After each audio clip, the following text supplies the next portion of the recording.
Hello? Hello, Jughead. This is Archie. Come over right away. It's a matter of life or death. Oh, relax, Archie. Attention, all true believers. Marvel Comics is on the air. The friend of the unfortunate, enemy of criminals. In reality, Dan Garrett, a rookie patrolman, loved by everyone but suspected by none of being the Blue Beetle. Boys and girls, your attention, please. Presenting a new exciting radio program featuring the thrilling adventures of an amazing and incredible personality. Faster than an airplane, more powerful than a locomotive, impervious to bullets. Up in the sky, look! It's a bird! It's a plane! It's Superman! 10, 9, 8, 7, 6, 5, 4, 3, 2, 1. Hi, everybody. It's Miss Jen. Surprise. We're going to do something different today. Normally we have somebody that's got either a Kickstarter working or has a comic book coming out this week. And we do love all of those guys and gals that are producing things. But you know what? We had something really big happen in comic books this last week. And our hearts are full of wanting to help.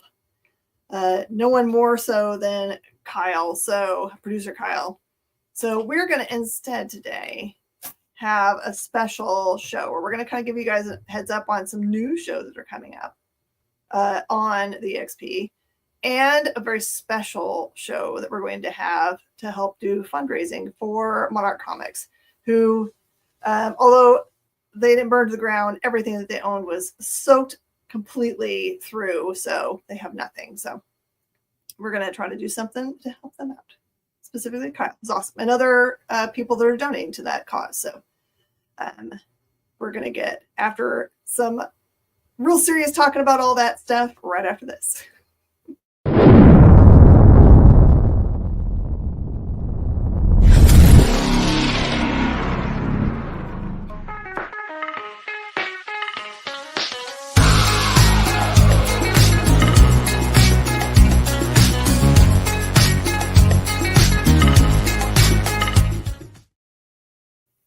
Hey, everybody, welcome, producer Kyle.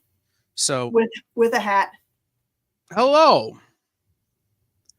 I was talking to TikTok and you brought me on and I was not prepared. Hello, the TikToks. I am not good at this. No. I've always wondered what the big difference is, because I have an account with TikTok, but I know that I'll get sucked down a rabbit trail of awesomeness.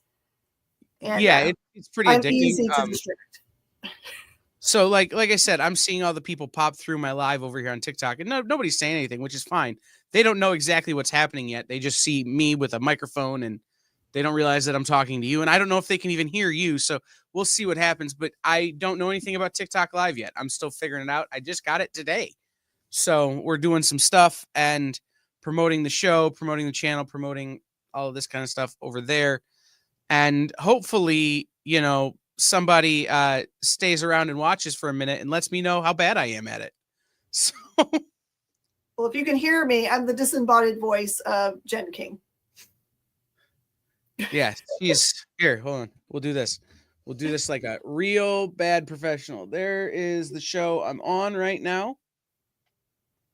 For whatever reason, we can't hook that to this phone. Anyway, this is already off the rails. Let's Let's but do it.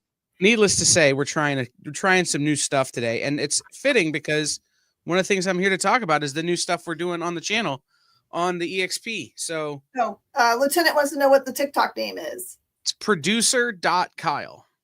So it's literally my name right there. Your name's producer? A period right there. Mm-hmm. I had to change it from the company name when I made a company TikTok. Oh. And it got real confusing for literally everyone, including myself. So that's right. Most of not everything, but on Twitter, I'm Commander King. Yeah. No, it's an interesting thing trying to develop social media presence for the experience and for myself and for my company all at the same time. You can't really keep straight what you're doing where, and it's so my personal TikTok is where I have most of the followers. My company TikTok is real tiny, and the experience TikTok is still smaller than mine but bigger than my company's, and it's just trying to figure out how to essentially build all three platforms at once is kind of like trying to figure out how to build an entire programming schedule for a streaming service that is on YouTube that people are like, what is happening here? So Lieutenant, if you want to follow the experience TikTok, it's the _exp1. At the _exp1. Yeah. I forgot. I always start with at. Mm-hmm. At the _exp1.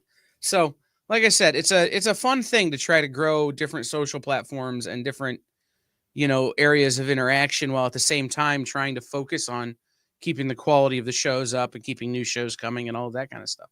Mm-hmm. So we do our best here. So. Oh yeah. Okay. So first things first, let's give everybody some background. So part of our big push, your big push specifically, is because it's your LCS, is that there was an LCS that experienced a huge catastrophe this last week. And tell everybody a little bit about the background of that shop. Well, so my background is that, I was a retailer for a lot of years and before starting to run this thing. And I still have relationships with a lot of retailers, which means I feel strongly for comic book sellers, especially. And the thing about that is when something happens to one of them, a lot of us don't have a real big safety net, right? You don't do this to get rich. So what winds up happening is you don't have a safety net, and when bad stuff happens, it's just on you to figure it out, right? It's on you to move forward and get better.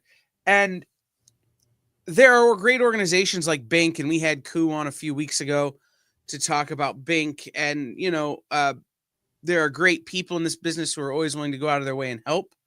So having that is always a real good thing.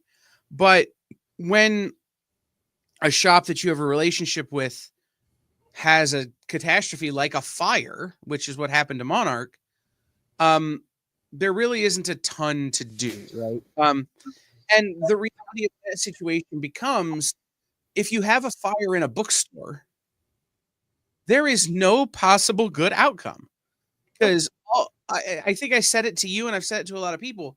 Books are food for fire. And then the thing you use to kill the fire, to put the fire out, is water, which is detrimental to books. Books can't survive water.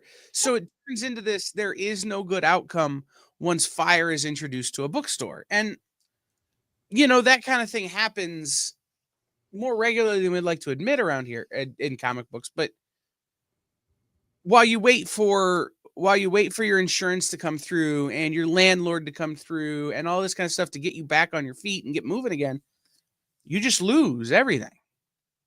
You've got no income, you've got no product, you've got nothing to sell.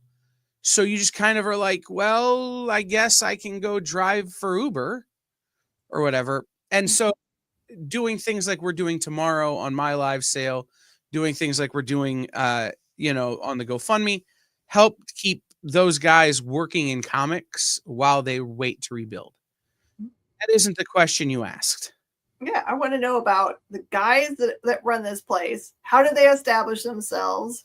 Right. What else are they about? I know they've got to be really special guys. We're getting there. I that's what I wanted to make sure. I wanted to make sure I kind of explained who I am and why I'm this guy, and then move forward from there, right? So Monarch, Toledo has always had 4 comic shops.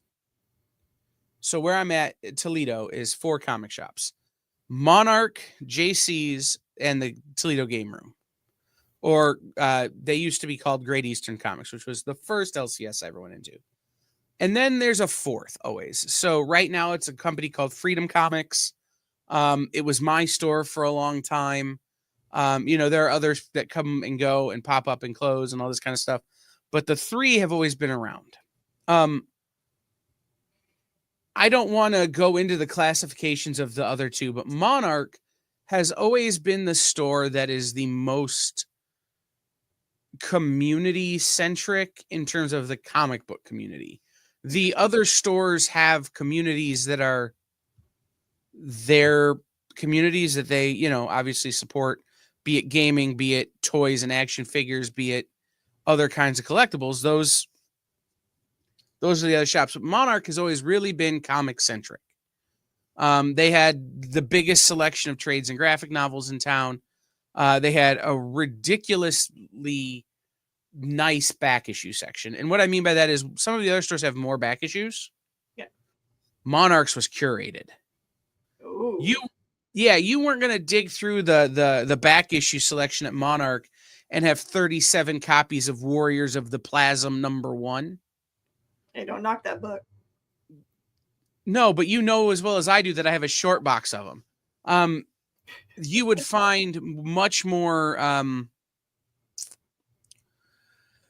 aggregated collection there, where it's, okay, hey, I need 15 spawns between 100 and 200 to fill out my spawn collection. Well, Monarch, you would go and you could page through really fast and find what you needed or not. You know, it was a very well curated back issue selection. And they had some of the best silver and Bronze Age books of anybody. But more than that, and this is maybe where Monarch really starts to stand out, they were a store, and I would say this to the other two store owners' faces. They're the only shop in town where everybody really feels welcome. They were nominated. No matter who you are, what your walk of life, you were their people. Right. And I'll give you an example of the bad, and I'll give you an example of the good. The bad is, after the fire, some of their customers were out looking for people to fulfill, you know, just to be able to buy new books. And one of their customers goes into one of the other stores and is greeted with the, I don't have it. And maybe if you were one of my regular customers, I'd have ordered it for you. Instead of saying, I'm sorry, we only ordered a few copies of that and we've sold out, right? Yeah. Like, that is not the reaction you want to have when you go into a store. The good is Monarch is nominated for the most LGBTQIA friendly business in Toledo. Like, makes sense. Over the nightclubs and the drag clubs, Monarch Comics is nominated for this award. So, like, so you're not talking about just amongst comic book stores. You're talking about amongst businesses. I'm talking about amongst businesses in terms of inclusion and being welcoming. So they're a really special place here in town. And I think it's important to recognize that as a comic shop, a place where everybody is welcome is not the norm in a lot of people's experiences. We have great shows here. We have great stores that we work with here. Miss Jen and Nancy and everybody else we work with around here are super inclusive folks, right? We've gone the extra mile here on the experience to try to make sure we bring in partners that are like that. But a lot of folks don't have that experience going into a comic shop. So to lose the one place in town where everybody feels welcome is a little tough. So being able to help those guys get back on their feet and get reopened faster is super important to me as a person in the comic book industry. Now, where did my relationship with them start is a whole other demon. I started going there when the LCS I had been going to that I could ride my bike to, like it was down the street from my house. Mm-hmm. When they when they refused to order the books that I wanted. You know, I'm 14 years old. I've got my allowance. Example. This was in the early days, really, of the resurgence of Doctor Who. Okay. So we're talking Christopher Eccleston era Doctor Who. Yeah. And they had done this before, but Doctor Who was the straw that broke the camel's back. They wouldn't order the open order. They wouldn't order all the open order covers. I wanted every cover, and they would only order one cover. Before that, they wouldn't carry Teenage Mutant Ninja Turtles because this is when it was at Archie when I was a teenager. Archie books don't sell in my store. I'm not going to carry them. Well, I'm saying, will you just order them for me? And they're like, nah, we're good. Okay, so I go to Monarch. Monarch's like, yeah, you can only get your mom to bring you out once a month because you can't drive yet. Sure, we'll order all the Doctor Who's you want, all the Teenage Mutant Ninja Turtles you want, everything, custom special order. And that was it. And so that's why I started going there. And so I've been going there since I was 14, 15, somewhere in that range. So better part of 20 years. So that's what they are. It's an incredibly long, successful career in a comic book store. Well, Monarch itself has been open for over 40 years. Wow. Mm-hmm. They survived the 90s. They survived the both bubbles popping in comics. They survived a couple of economic crashes. They survived COVID. So, they're built to survive, but then to just like that, wake up one morning and it's gone is brutal. So that's what happened. Oh, yeah.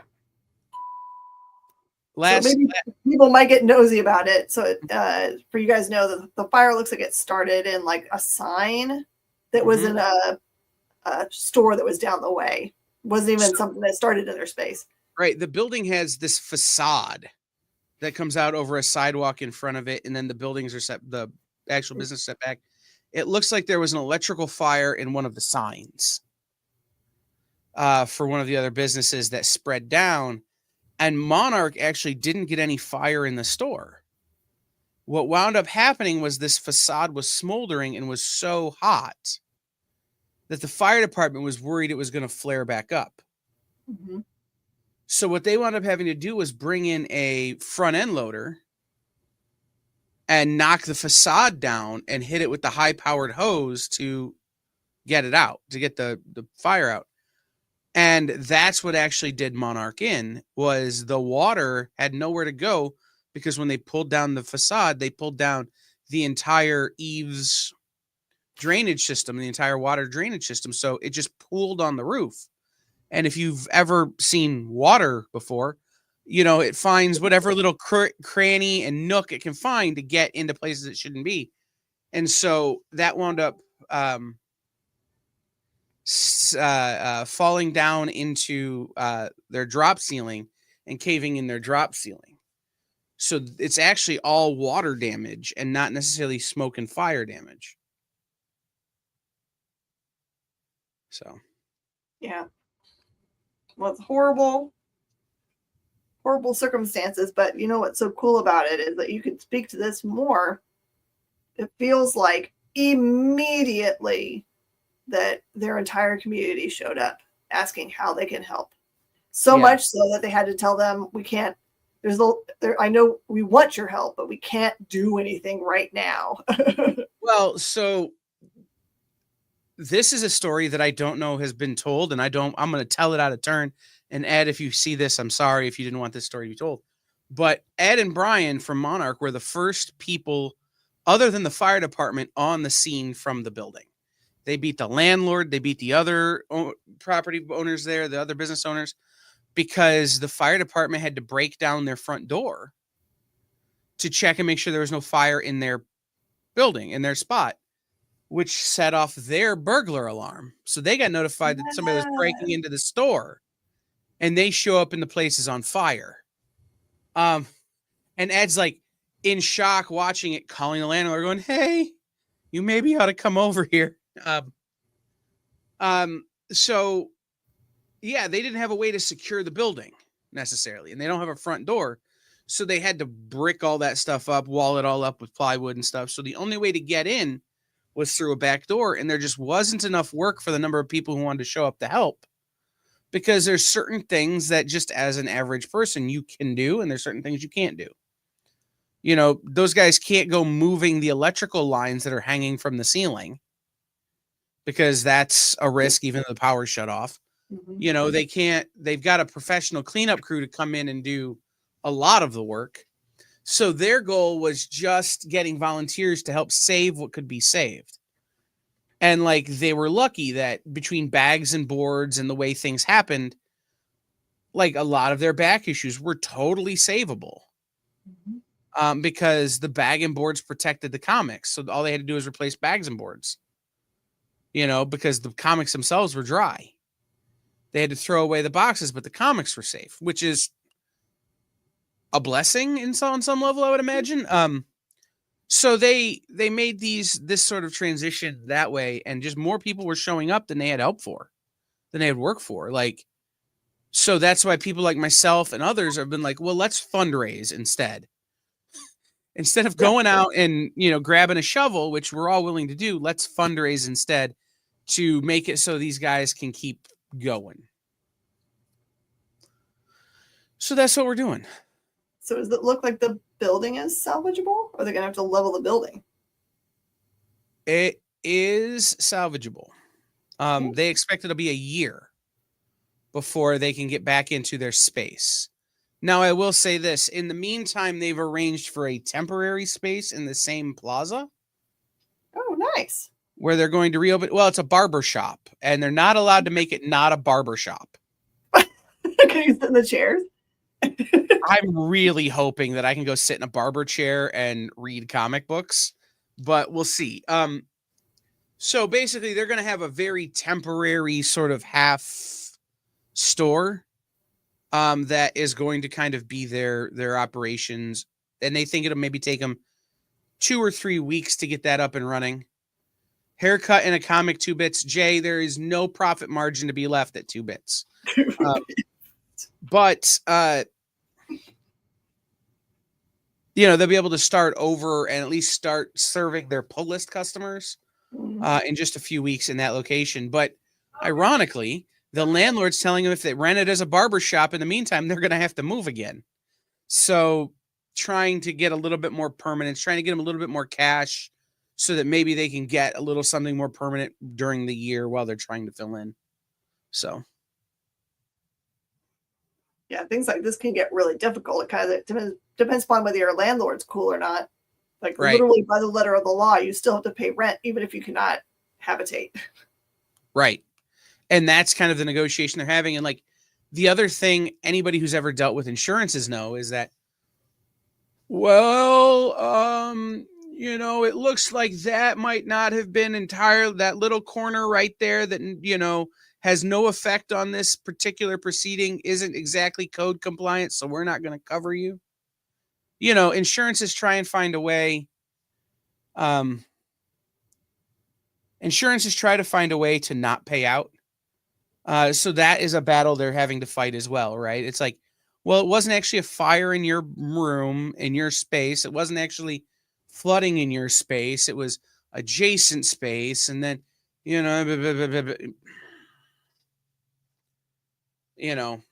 that's one of the other big headaches that you have in this is that you don't know what kind of runaround your insurance is going to give you, or if the plaza's insurance is going to cover it, or if they're going to be able to find out the cause and those people's insurance are going to pay out.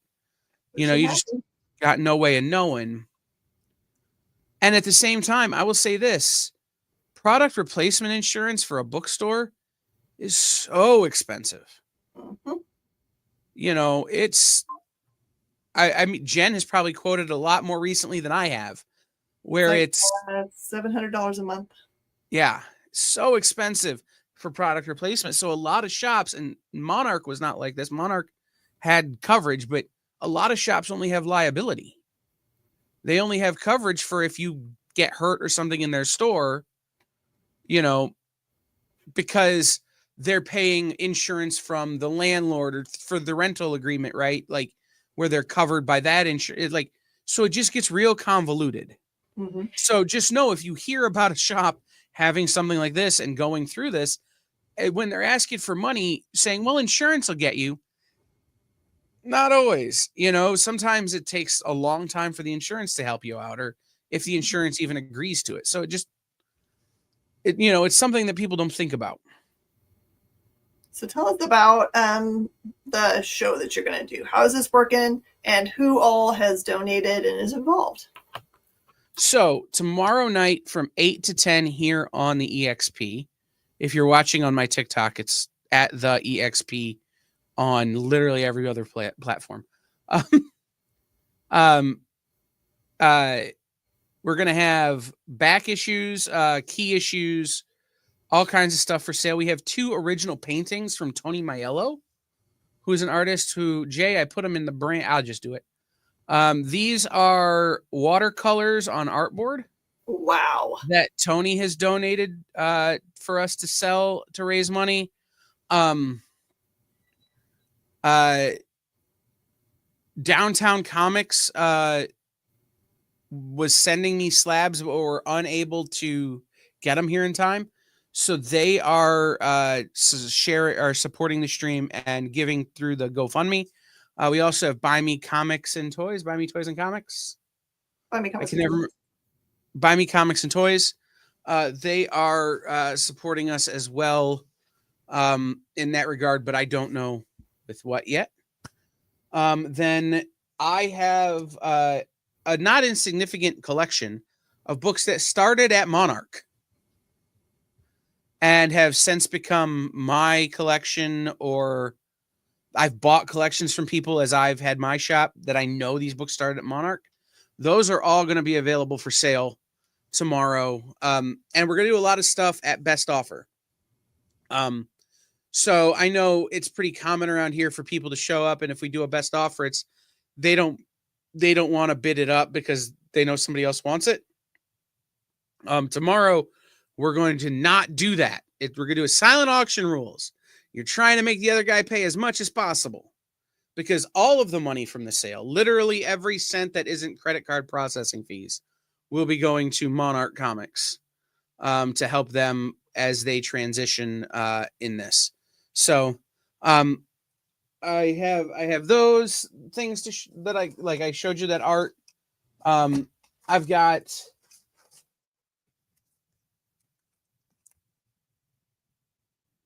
A Dame to Kill For, Sin City #1. I've got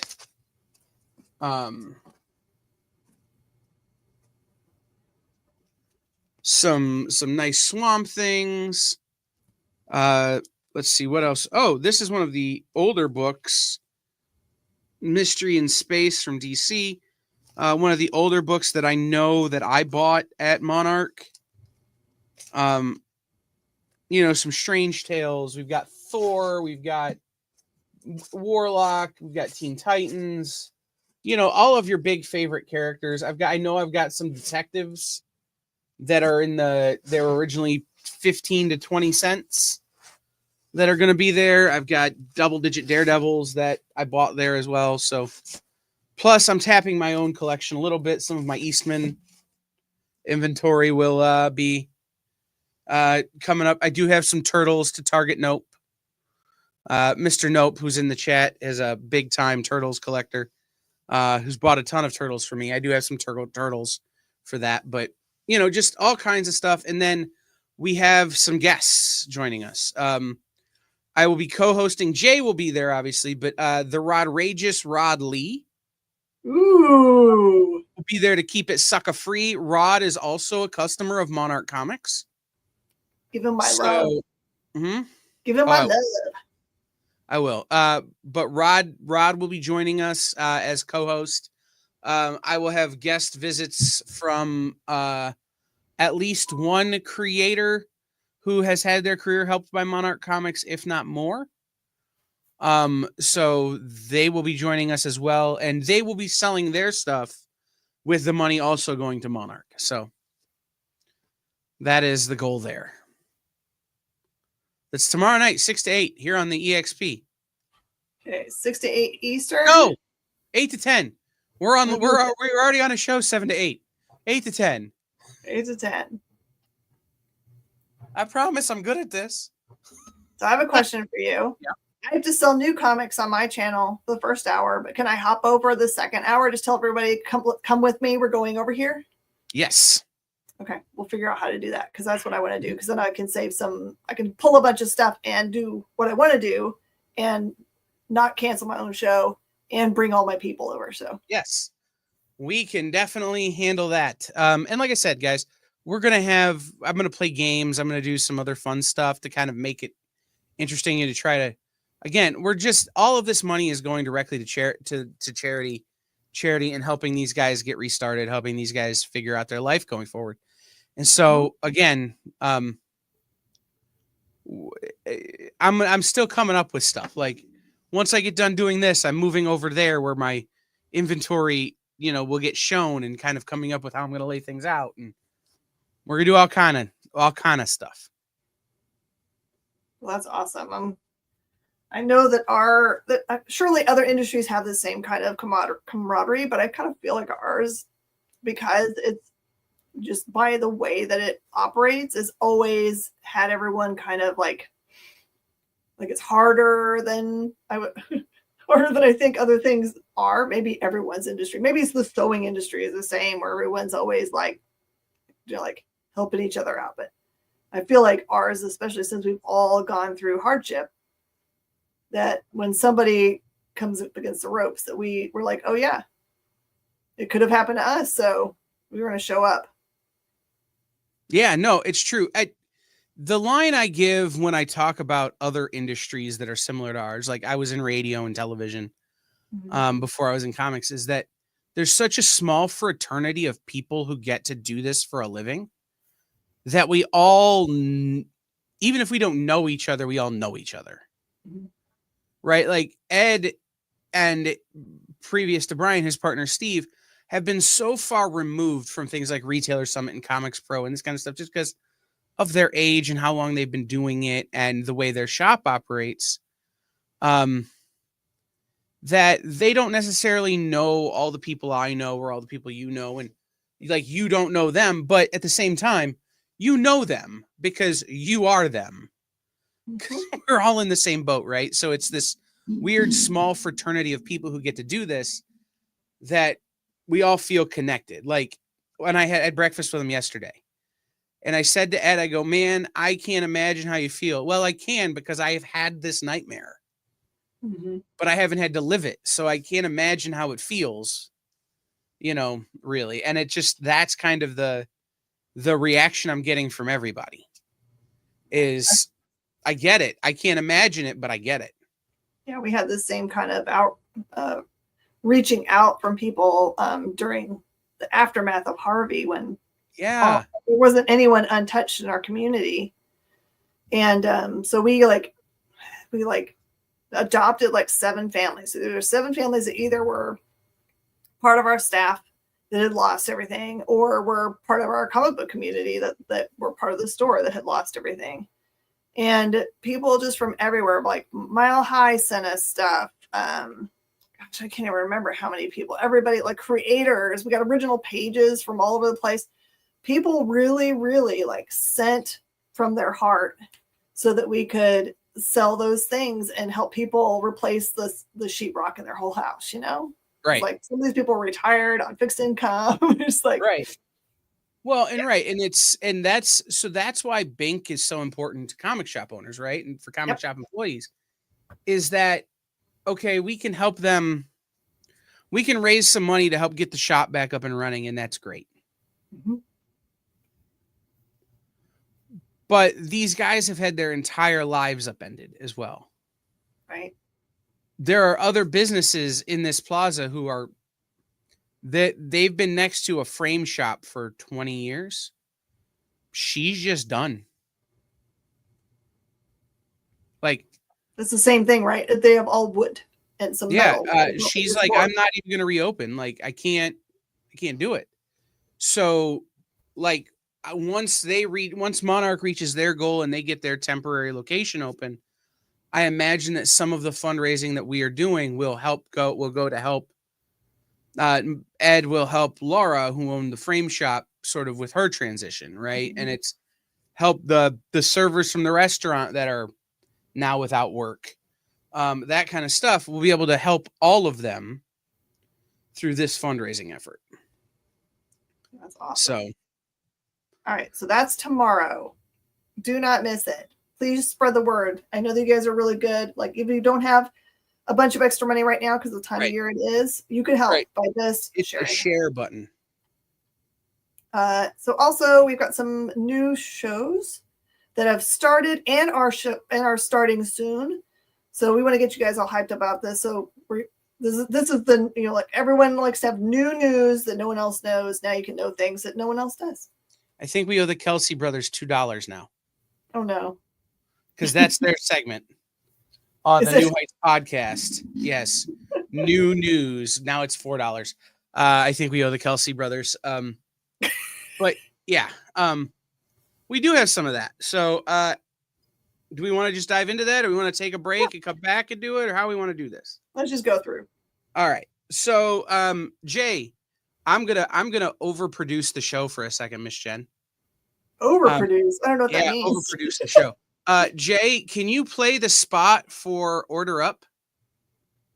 Should be in the brand. If you need me to do it, I can.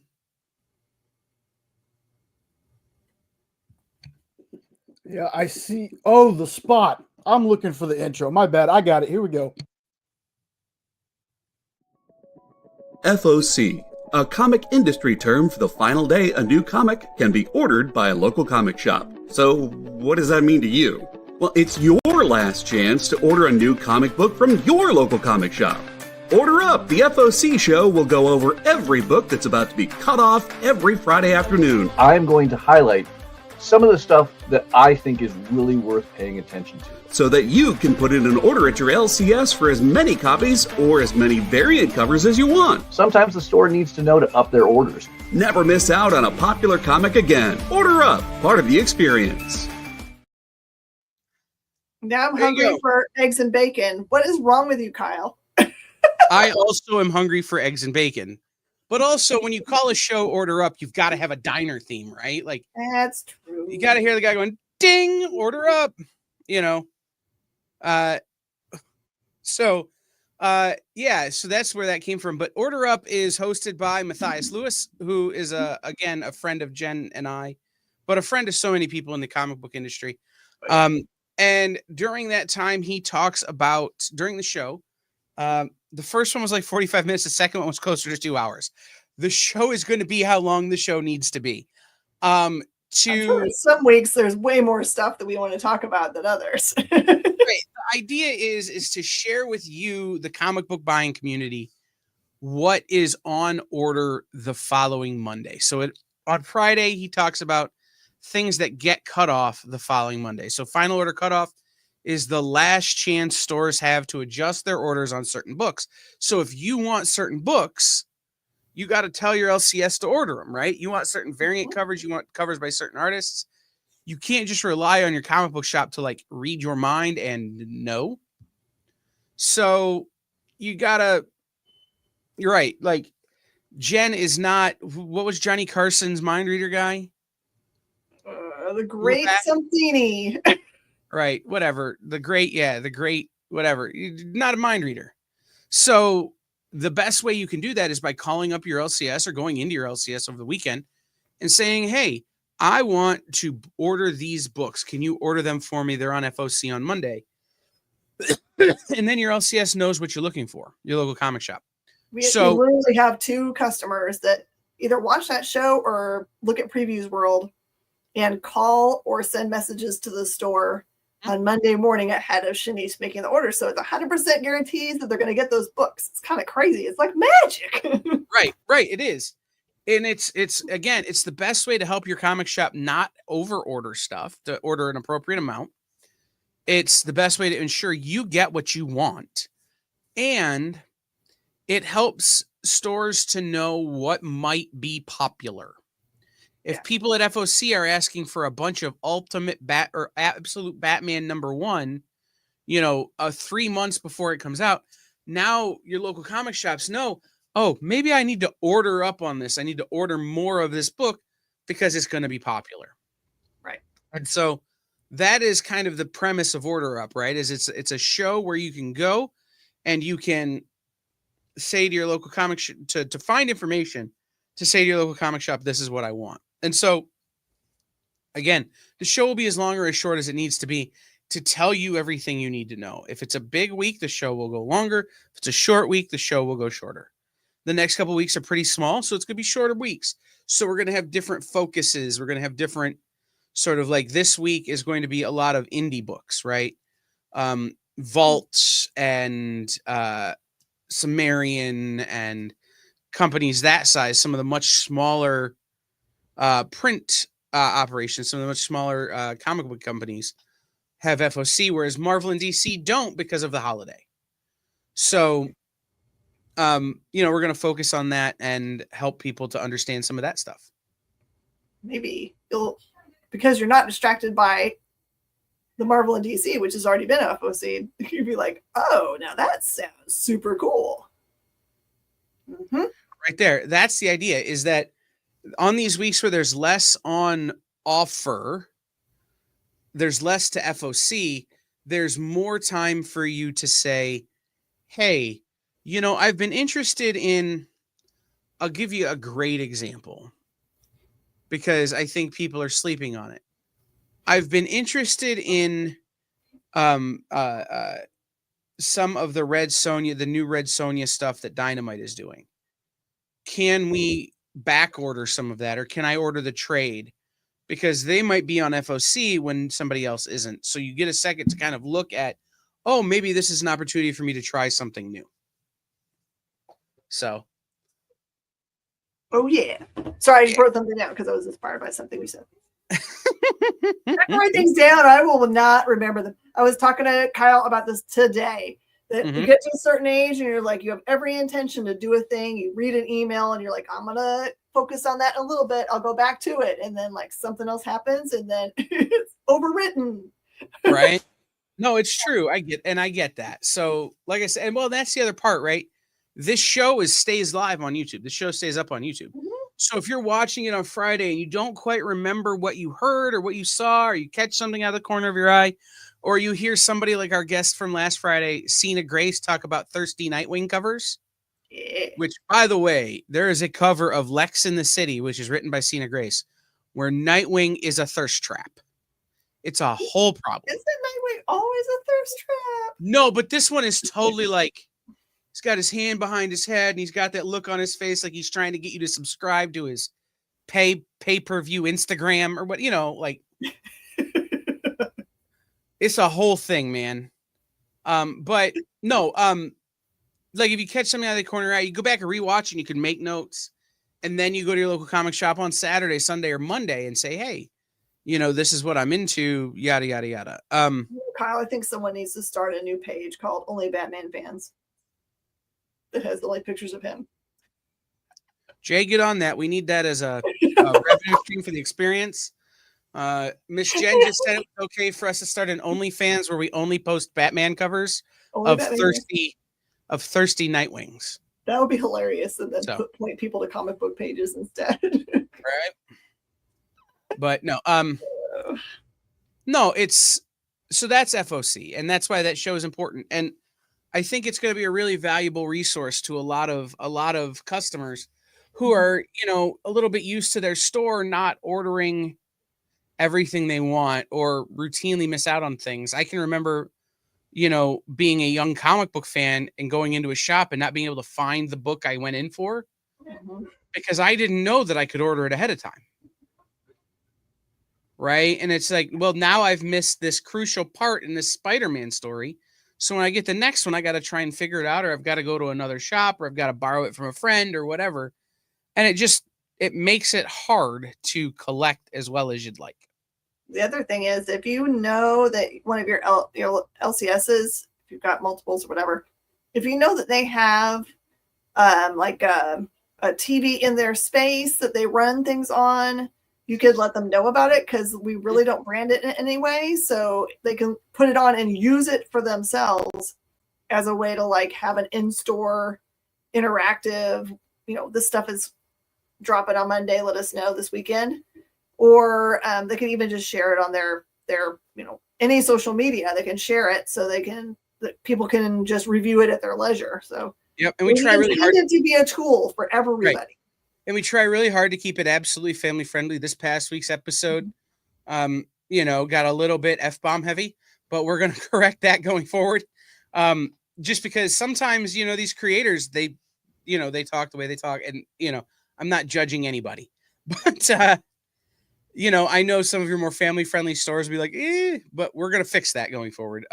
And so it just takes a reminding, I think. Right. Yeah, we really want it to be super family friendly, super store friendly, super customer centric. Because it would be real easy for us to get into the weeds as orderers on what we're thinking, but we want this to be customer forward. So that's why we do it that way. Perfect. Any other shows? So this many, at least. Okay. Probably this many. A lot of new content. Woo woo. Maybe this many. I got to stop thinking about this question. The number's going to keep going up. So those of you who have been around the experience a while know that Jeff from used to be Jam Comics, Comic Dunes, has been helping Nick out a little bit with some of their live sales, but he's been filling in for the last couple of weeks while Geek Chat is on their holiday break. So Jeff and his buddy Dominic, the Dom Hunator, which is his actual Family Guy. Just kidding. Which is actually his name, like of his company, have been filling in. They are likely going to be moving to a regular slot on Monday nights. So you'll watch this show, then you watch Comic Collectibles, then you watch those guys, and then you'll stick around for Best Coast Comics with Bronze Age Nerd and Baby McFly. And you'll have a whole Monday night lineup for you. I'm pretty sure that's going to happen. So those are the maybes. But for sure, what we have happening is on Tuesdays at 8, immediately following Jen and I and Jay on Minute to Skim It, there will be a new show on Tuesdays at 8 called Welcome to Wonderland, which is brought to you by Wonderland Comics, which is in Central Tennessee. Rich Davis is the owner there. You may know Rich Davis if you've watched this show because he's been on it. But Rich is the writer of Cult of Dracula and some of the other, I'm trying to remember the other ones. Cult of Dracula.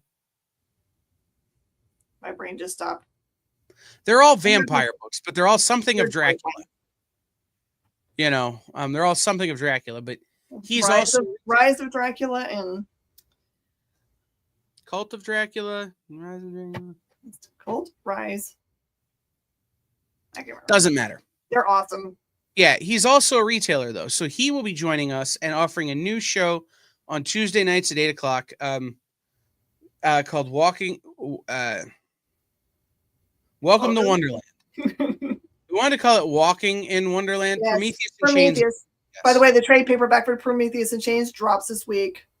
Yeah.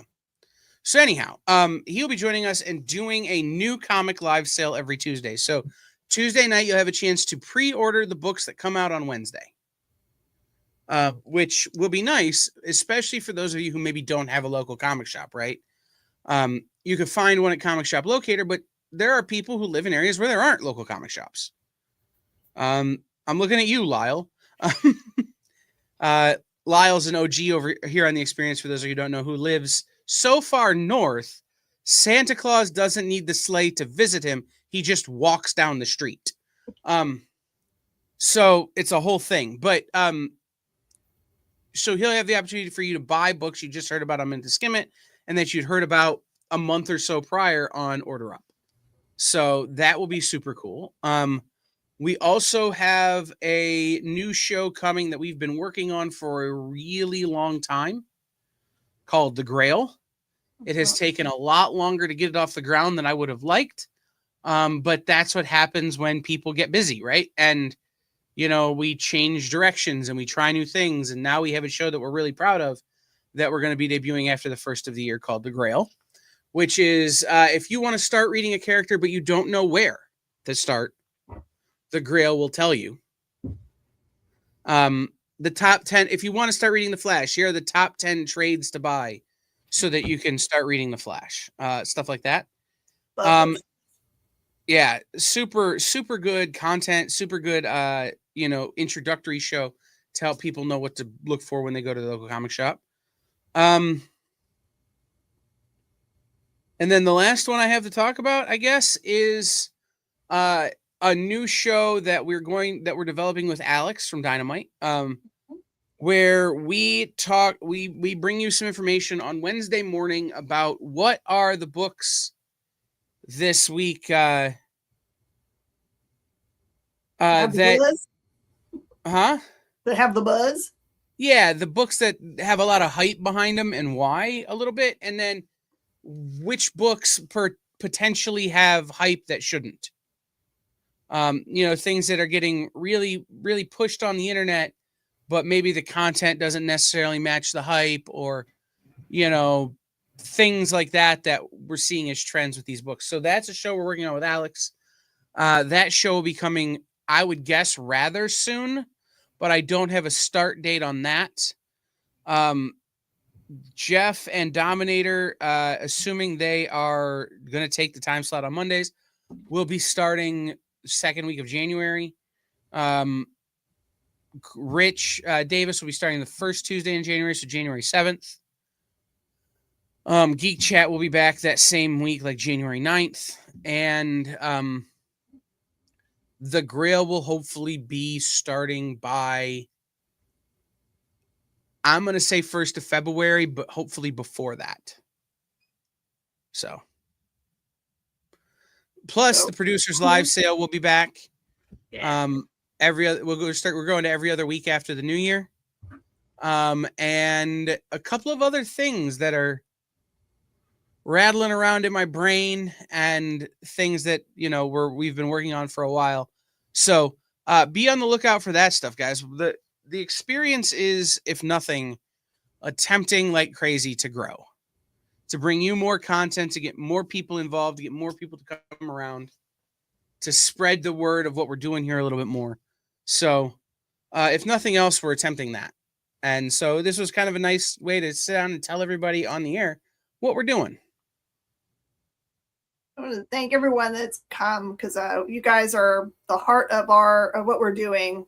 Canadian and JD and Kenneth, and so I feel like there were a couple other people. Nope, man, Mr. Nope. Thank you guys so much. I mean, Lieutenant Ex-Lieutenant has been over on TikTok and here the whole time. He's been on both. Who's been on TikTok? Lieutenant. Lieutenant's been on both. There you go, Lieutenant. Yeah. So, like I said, it's been super, super fun. Being here and telling you guys what's up. And again, if you have ideas, holler at me. You can reach out to me through the Experience website, theexplive.com. All of that kind of stuff. You have ideas of stuff you want to see. Oh, I'm going to tease something. We are working on a show that will feature some people who we normally see over in the chat. Oh, that's going to make me so happy. I've been really, really loving all of the little shorts that Castle's been doing. And that's one of the people. I love that Triple B has got content already. I would love to have come over. So that's another people. Ooh, okay. So my wish list is nearly complete. Most intrigue, I know. That show probably is, we're looking at late February, early March for that show. I'm having surgery in early March. I'm hoping to have that show ready to go on the air by then. But, trying to coordinate people's schedules and getting shows made like this just takes some lifting, and we're just going to have to see. So I'm always here for ideas. I'm always down for hearing what people are thinking. So please reach out if you are into that. But most importantly, show up tomorrow night, buy my stuff, because I'm going to give the money away. Yes. Support Monarch. Oh, something I didn't mention. They were able to save some stuff that they had in a fire safe and in some glass display cases that they are going to give me to bring tomorrow night to the show. So we will be having Monarch Comics' own comics. Some of the few things they were able to save that are good for this will be on the show tomorrow night. Thank you, Garfong. Mm-hmm. You're the bestest. So, all right, everybody. Thanks for joining us for Talking Shop. We're going to work hard to get you some really cool guests with awesome projects. I have a wish list for maybe Rom V, so we can talk about New Gods. I can certainly make that happen because we're buds. So if there's something you guys want, like you're like, my wish list for interviews for this show would be. January is going to be off the chain for this show. December has been a little rough with the holidays, getting guests and stuff, which, again, we want to respect people's time. And, Kickstarter's a little slow in January, or in February and December. But by the time we roll into January, it's going to be a madhouse around here. So be watching. Awesome. All right. Thank you, everybody, for being here for Talking Shop. We'll see you guys next week.